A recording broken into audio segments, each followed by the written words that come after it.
तारखेला अंगारकी होती? पण मॅडम अंगारकी होऊन किती दिवस झाला, त्यांचा सामान तिथेच पडलेलं आहे. हो बघा किती सामान पडलेलं आहे इथे. ह्या कोपऱ्याला तुम्ही, हा कोपरा जवळ यादवला किंवा तुम्ही स्वतः या ना मॅडम. आम्ही स्वतः इथे लोकप्रतिनिधी, नगरसेवक, आमदार, खासदार सगळे इथे आहेत. तुम्ही पण या इथे. जिनॉर्दवाले म्हणतात की मैदान जी साऊथच्या अंडर आहे. प्रोजेक्ट ना, प्रोजेक्ट आम्ही बंद केला, प्रोजेक्ट चालूच होणार नाही. पण मैदानाची हालत बघायला या. मैदानाची हालत, मैदान तुम्ही काय कॉन्ट्रॅक्ट वर दिलाय काय?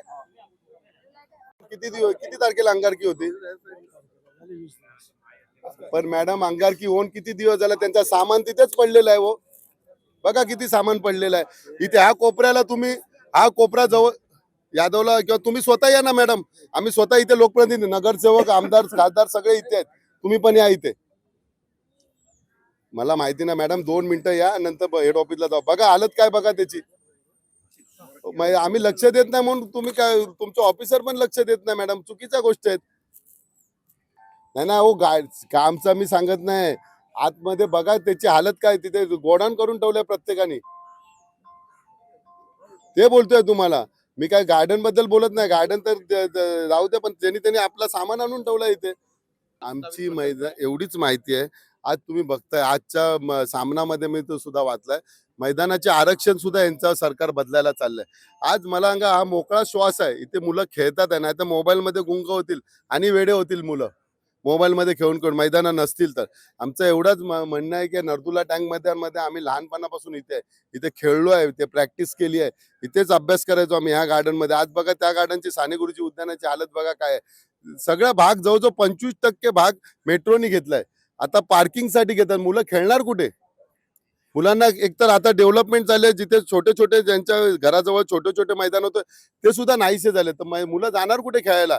मग ते मोबाईल मध्ये खेळण्यापेक्षा थोडा मर्दानी गेम तर चालू झाले पाहिजे त्यांचे.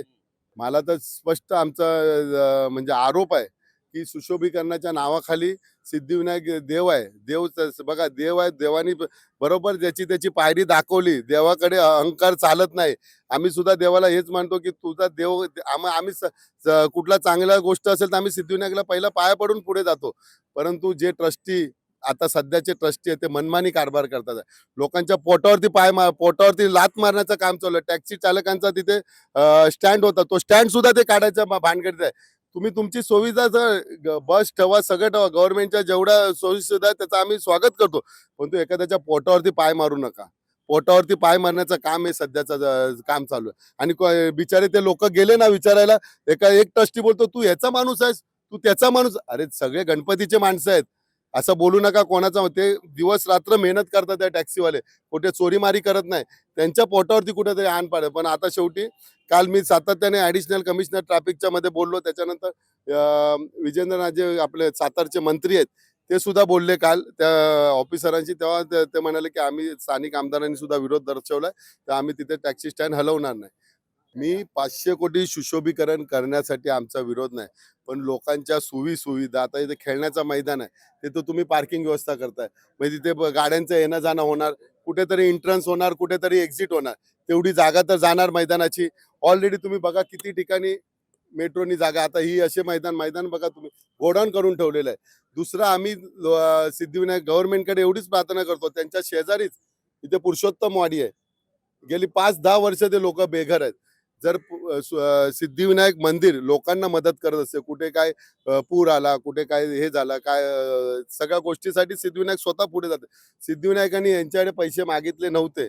हे स्वतःचा मोठेपणा करण्यासाठी हातपाय जोडून तो फंड आणलेला आहे. मी त्या दिवशी मुंबईचे कमिशनर अश्विनी भिडे यांच्याशी जाऊन आम्ही भेटलो. बोललो, तुम्ही लोकप्रतिनिधीला विचारात घेण्याचा विचार नाही का तुमचा?